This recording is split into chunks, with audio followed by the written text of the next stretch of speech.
Le deuxième grand mythe qu'il faut démonter, c'est celui de la démocratie. C'est-à-dire que l'élection, c'est pas la démocratie. Le suffrage universel, c'est, comme dit Étienne Chouard, c'est désigner des maîtres.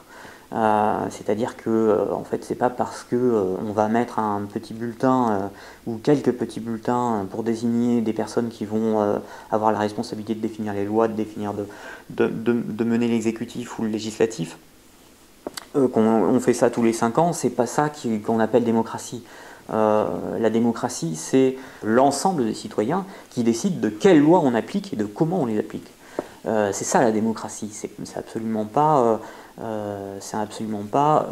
uniquement le suffrage universel. Aujourd'hui, j'ai vu un papier traitant justement de la polémique autour de Chouard récente, où effectivement il y a quelqu'un du M6R qui dit que le tirage au sort c'est du fascisme. C'est complètement déconnant. L'élection est un processus démocratique, donc si vous êtes contre un régime représentatif basé sur l'élection, vous êtes contre la démocratie, dont un dictateur en puissance, un fasciste. Ce procédé d'amalgame, aujourd'hui, c'est vraiment on le voit dans les médias, c'est la première... je veux dire, c'est vraiment le premier procédé qu'il faut arriver à démonter. Aujourd'hui, les nouveaux souverains, c'est la finance, puisque ce droit de battre monnaie, en fait, a été transféré aux banques privées. L'État, il lui reste le droit de faire la loi, le droit de faire légion, c'est-à-dire de monter les armées, mais il n'a plus le droit de battre monnaie. Et ce qu'on est en train de voir, en fait, c'est que petit à petit, ce nouveau souverain qui est la banque cherche à obtenir les autres droits régaliens, c'est-à-dire établir une justice.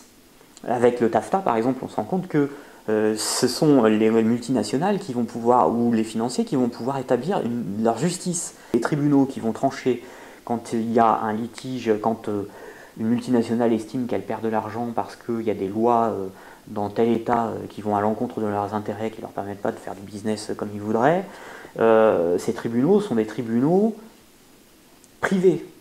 Et quelque part, on se rend compte donc qu'ils essaient ce nouveau souverain essaie d'obtenir les autres droits régaliens.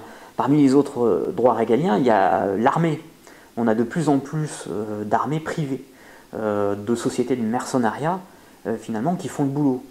Si on ne se méfie pas, petit à petit, l'ensemble des droits régaliens seront transférés dans le privé. Et c'est bien ça le problème, c'est qu'à partir du moment où tous les droits régaliens sont dans le privé, à quoi ça sert de voter?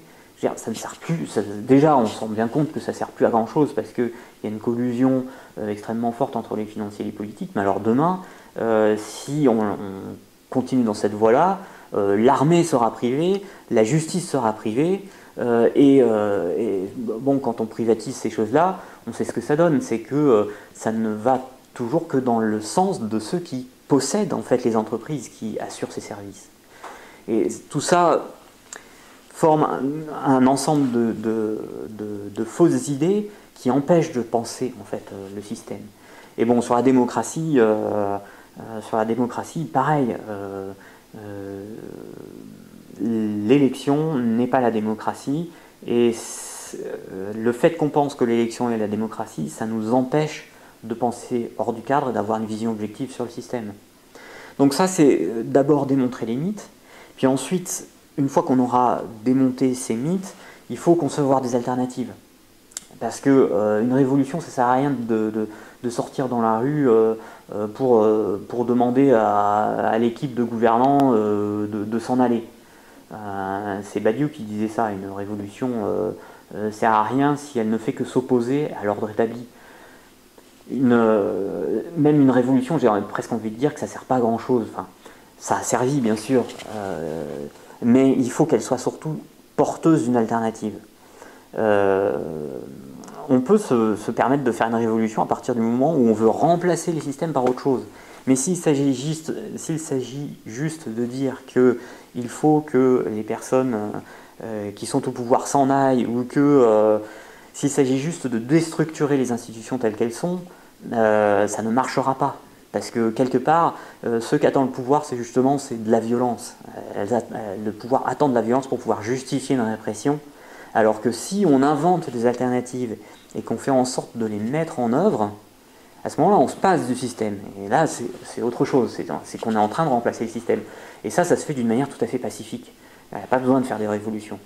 Donc, pour moi, il faut vraiment arriver à créer des consensus dans la conception de ces alternatives, parce qu'il y a beaucoup de mouvements qui proposent des choses, mais ça part un peu dans tous les sens, et il est difficile de créer des consensus, même si sur certains constats, il y a des consensus, même s'il y a certains leaders d'opinion qui arrivent à créer des mouvements assez puissants autour de certains consensus. Il faut, je veux dire, les banquiers, les financiers, les gens qui gèrent des capitaux, le consensus, il est tout trouvé, je veux dire, il est naturel chez eux. Donc c'est pour ça, ils sont très puissants, puisqu'ils ont leurs objectifs, ils ont des convergences d'intérêts qui sont inhérentes à leurs activités. Par contre, les gens qui inventent des alternatives, qui cherchent à réinventer la société, eux, c'est beaucoup plus difficile, et là, il y a un gros travail de conception des alternatives à faire. Et je pense qu'ensuite, il faut arriver à mettre les gens en mouvement. Mais je pense qu'il y a beaucoup de gens qui ont éventuellement une demi-heure, une heure, une journée, une demi-journée à consacrer à des actions concrètes. Il y a énormément de gens qui sont sensibilisés par des causes, par des objectifs, par des réformes, par des projets, qui sont sensibilisés et qui se disent mais qu'est-ce qu'on pourrait faire en fait. Et il y a une grosse demande en fait d'actions concrètes pour matérialiser justement ces alternatives. Et je pense qu'il va falloir trouver les moyens de permettre aux gens, à leur petit niveau, là où ils en sont, dans leur quotidien, ou de temps en temps, de faire des choses qui contribuent justement à promouvoir ces alternatives ou concrètement à les mettre en œuvre. Il y a 3 étapes: démonter les mythes, concevoir des alternatives et mettre en mouvement en fait la société pour qu'elle incarne ces alternatives. Les colibris, par exemple, c'est effectivement la promotion de ce qui se fait très concrètement. Et je suis complètement... je suis pour, je suis pour, évidemment. Est-ce que ça suffira? Je ne suis pas certain. C'est-à-dire que je pense qu'il faut que les choses soient beaucoup plus simples. C'est-à-dire qu'il faut qu'en 5 minutes, on puisse s'inscrire sur un site qui nous propose tout de suite, là où on est, de faire quelque chose d'utile, d'alternatif, de militant. Je pense que la simplicité, c'est la clé qui va permettre en fait au plus grand nombre de se mettre en mouvement, de faire des actions, et que ces petites actions, je veux dire, ce qui fait peur à l'oligarchie, à l'élite d'une manière générale, c'est que les gens justement commencent à penser différemment, et pire, à agir différemment. Alors penser, on voit bien qu'ils luttent contre les pensées alternatives ou trop alternatives, ou quelque part ce qui est un peu dissident ou subversif. Mais si les gens commencent à faire des actes qui sont par eux-mêmes militants et subversifs, là je pense que ça peut vraiment avoir un impact important.